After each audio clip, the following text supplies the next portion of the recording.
नमस्कार साथियों, स्वागत है आप सभी का एसएसपी सीटेट ऑनलाइन इस यूट्यूब चैनल पर। पार्ट 1 में हम 1 से 15 तक देख लिए थे। पार्ट 2 है ये, तो इसमें 16 से लेकर 30 तक देखेंगे। तो चलिए शुरू करते हैं। पहला क्वेश्चन है, सतत एवं व्यापक मूल्यांकन में सतत से क्या अभिप्राय है।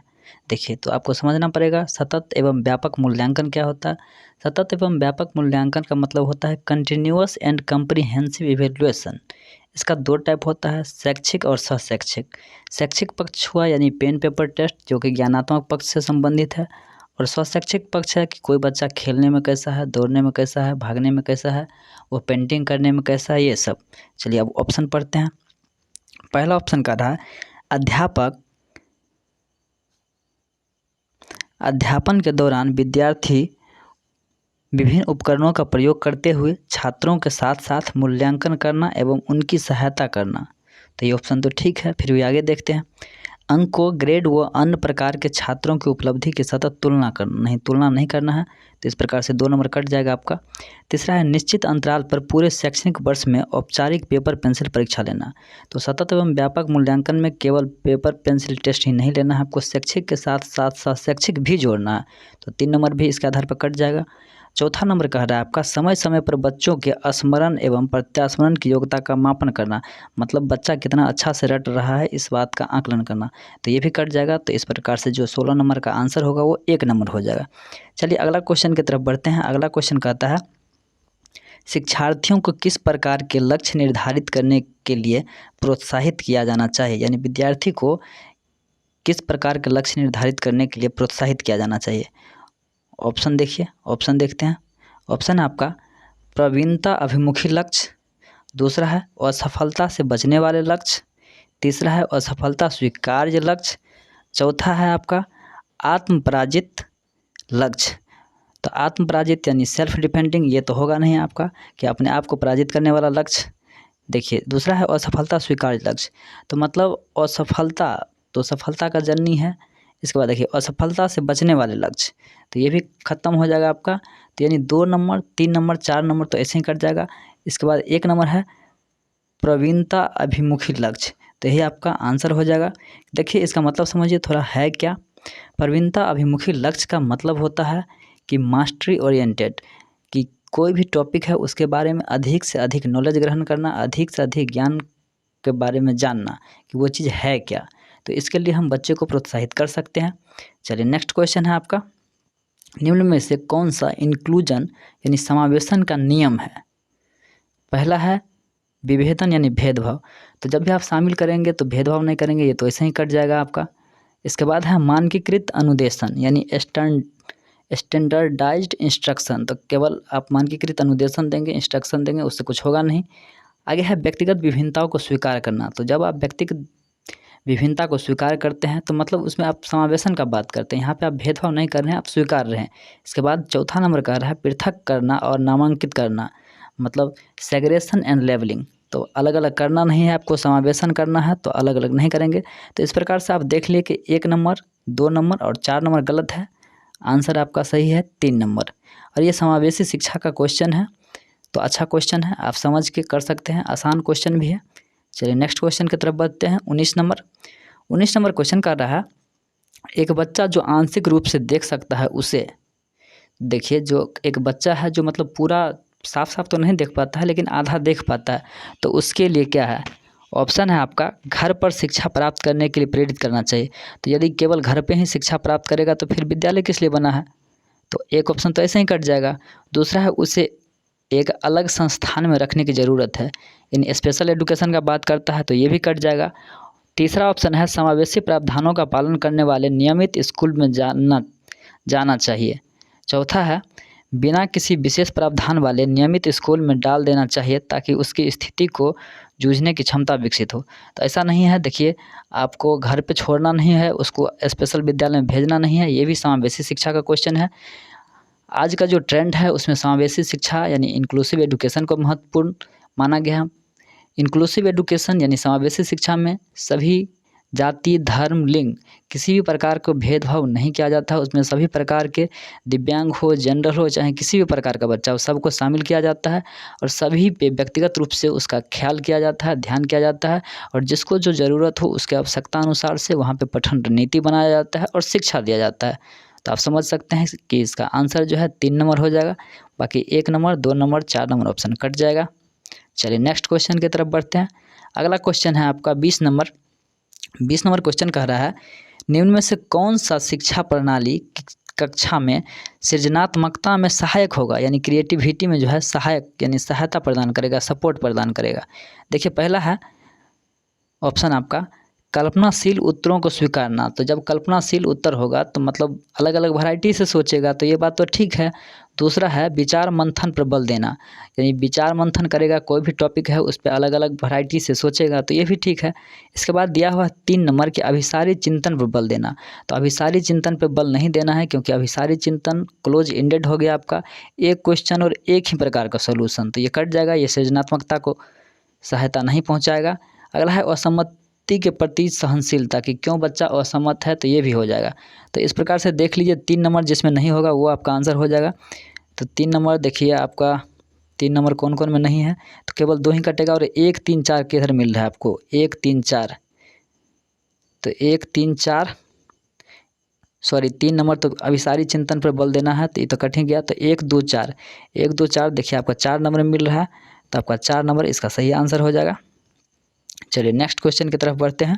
अभिसारी चिंतन यदि आप नहीं समझे तो समझ लीजिए, अभिसारी चिंतन मतलब हुआ एक प्रॉब्लम एक सॉल्यूशन, और अपसारी चिंतन होता है एक प्रॉब्लम और अनेक वैरायटी का सॉल्यूशन। यानी इसको अभिसारी को आप क्लोज इंडेड कह सकते हैं मैथ के भाषा में, और अपसारी को ओपन इंडेड कह सकते हैं, जो कि मैथ में भी पूछता ही है, तो आप सीख लीजिए, यहीं पर आपको काम आएगा वहाँ भी। चलिए नेक्स्ट क्वेश्चन की तरफ बढ़ते हैं। आपका नेक्स्ट क्वेश्चन है 21 नंबर।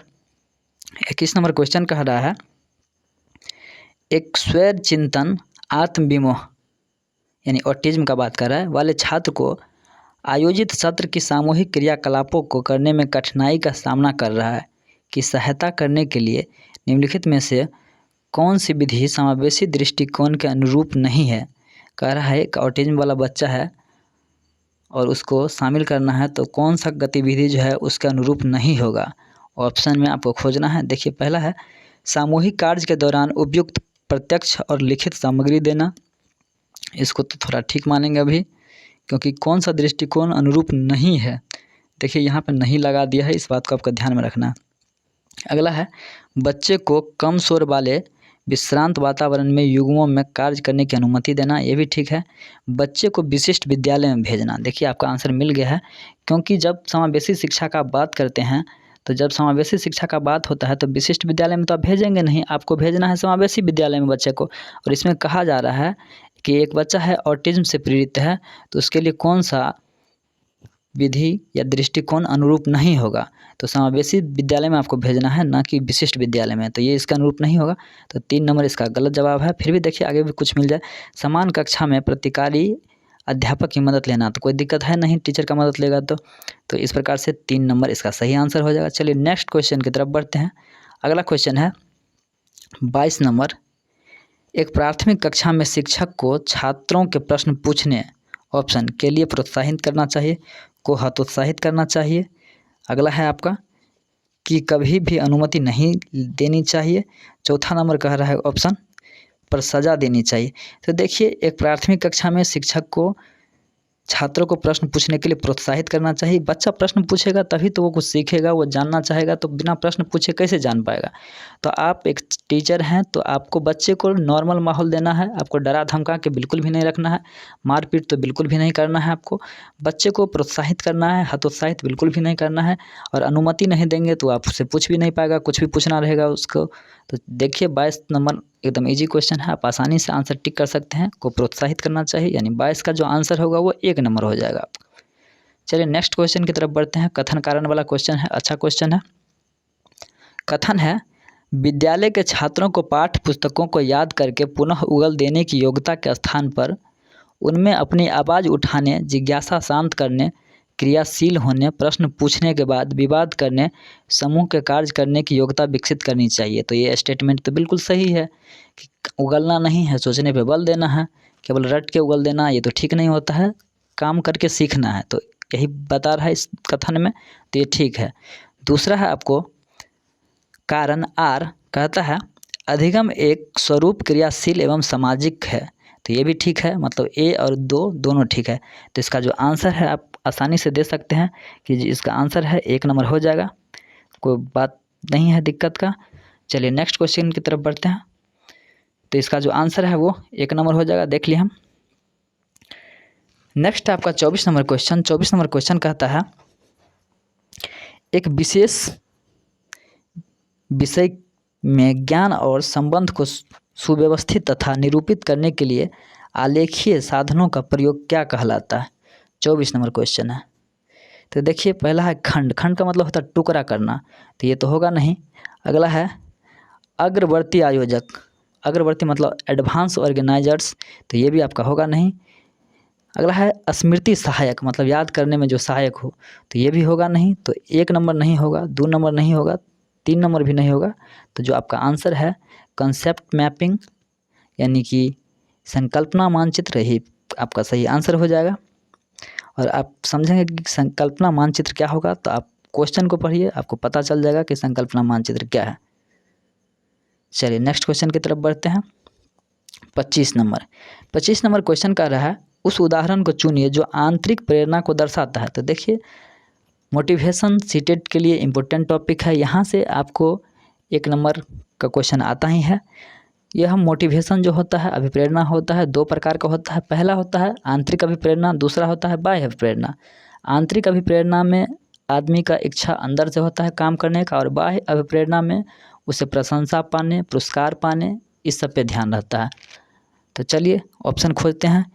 अब क्वेश्चन आपका कह रहा है उस उदाहरण को चुनिए जो आंतरिक प्रेरणा को दर्शाता है, मतलब आपको जो भी ऑप्शन दिया है 4 ऑप्शन, उसमें से आंतरिक अभिप्रेरणा से संबंधित जो भी है उसको खोजेंगे।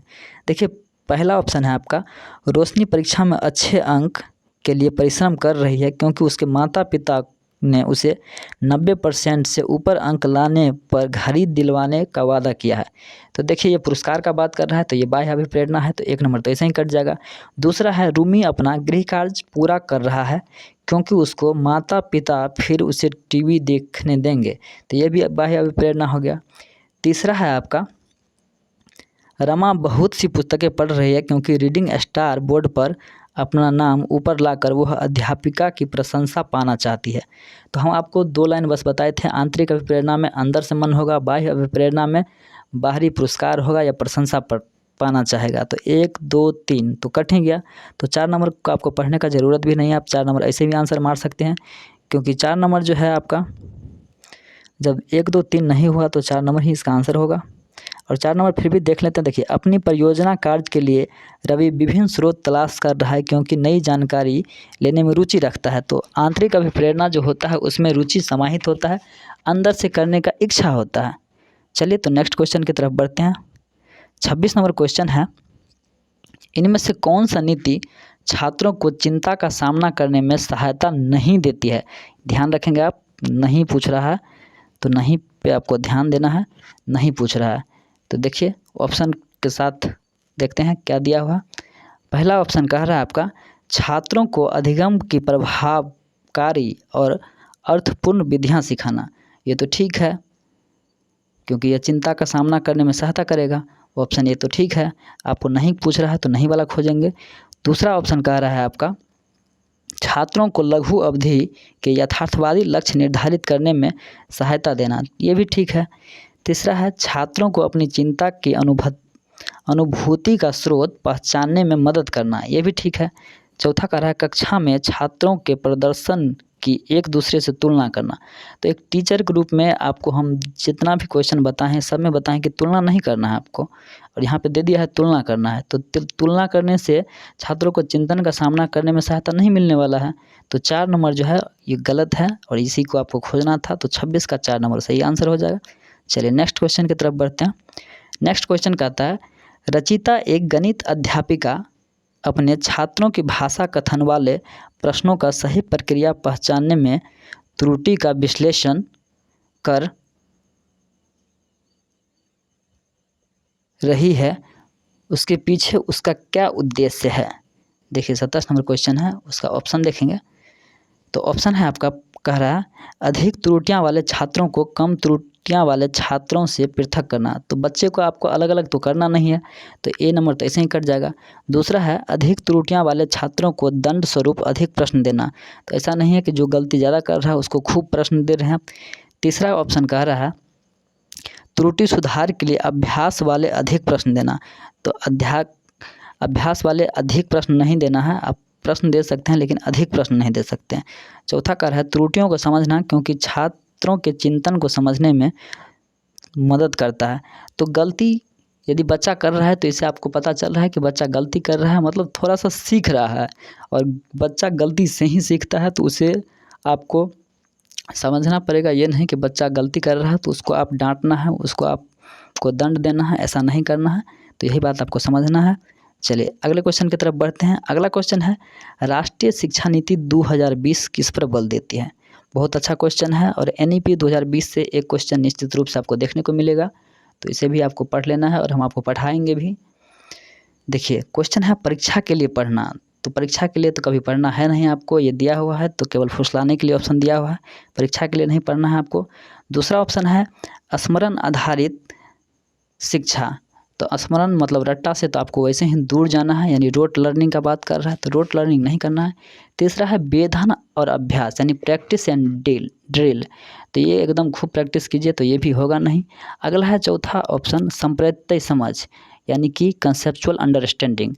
तो NEP जो है 2020 ये रट्टा से दूर ले जाता है और करके सीखने पर बल देता है, और संप्रत्यय समझ पे बल देता है, यानी कंसेप्ट बनाने पे बल देता है, तो यानी कंसेप्चुअल अंडरस्टैंडिंग पे बल देता है। तो इसका जो आंसर हो जाएगा वो 4 नंबर सही हो जाएगा। चलिए अगला क्वेश्चन की तरफ बढ़ते हैं। अगला क्वेश्चन है आपका, बच्चे किस शिक्षा शास्त्र द्वारा सबसे अधिक अर्थपूर्ण अधिगम करते हैं। 29 नंबर क्वेश्चन है। देखिए पहला है व्याख्यान और प्रत्यक्ष अनुदेशन द्वारा, व्याख्यान करेगा और प्रत्यक्ष अनुदेशन द्वारा, यानी through lectures and direct instruction द्वारा। दूसरा है पुनरावृत्त यंत्रवत अभ्यास द्वारा, तो ये तो बिल्कुल होगा भी नहीं कि सीधा मतलब प्रैक्टिस कर रहा है, रट रहा है। अगला है जब वे कार्य और क्रियाकलापों में क्रियाशीलता से भाग लेते हैं, मतलब एक्टिव पार्टिसिपेंट के रूप में। तो सबसे बेस्ट आंसर तो आपको मिल गया होगा कि 3 ही होगा। कार्य को पूर्ण करने के विभिन्न चरणों पर उपयुक्त इनाम दिए जाते हैं, तो ऐसा बात भी नहीं है। तो आपका जो आंसर है वो 3 नंबर सही हो जाएगा, क्योंकि बच्चा इसमें पार्टिसिपेट कर रहा है। यदि पार्टिसिपेट कर रहा है, खुद से करके देख रहा है, खुद से करके सीख रहा है, यानी लर्निंग बाय डूइंग हो रहा है, तो ये सबसे आपका बेस्ट ऑप्शन हो जाएगा। तो 29 का जो आंसर है वो 3 नंबर हो जाएगा।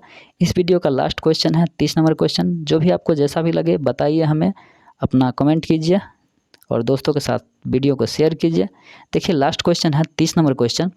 30 नंबर क्वेश्चन कह रहा है छात्रों को विभिन्न प्रकार की सामग्री का प्रावधान करवाना और उन्हें अपने अधिगम को स्वनिर्देशित करने की स्वतंत्रता देना को बढ़ावा देने की एक विधि है यंत्रवत अधिगम, यानी रोट लर्निंग। तो ये तो ऐसे ही काट सकते हैं आप। अगला है आपका प्रतिस्पर्धात्मक अधिगम, तो आपको मतलब कंपटीशन नहीं कराना है, यानी कम्पिटिटिव लर्निंग हो गया, तो ये भी आपका ऐसे ही कट जाएगा। तीसरा है अन्वेषित अधिगम, यानी कि डिस्कवरी लर्निंग। बहुत ही अच्छा है ये डिस्कवरी लर्निंग। इसमें क्या होगा कि बच्चा खुद करके सीखेगा। अगला है निर्देशात्मक अधिगम, यानी कि लर्निंग थ्रू इंस्ट्रक्शन, तो ये भी कट जाएगा आपका।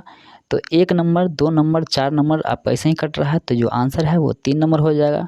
कैसा लगा वीडियो ज़रूर कमेंट करके हमें बताइए। थैंक्स।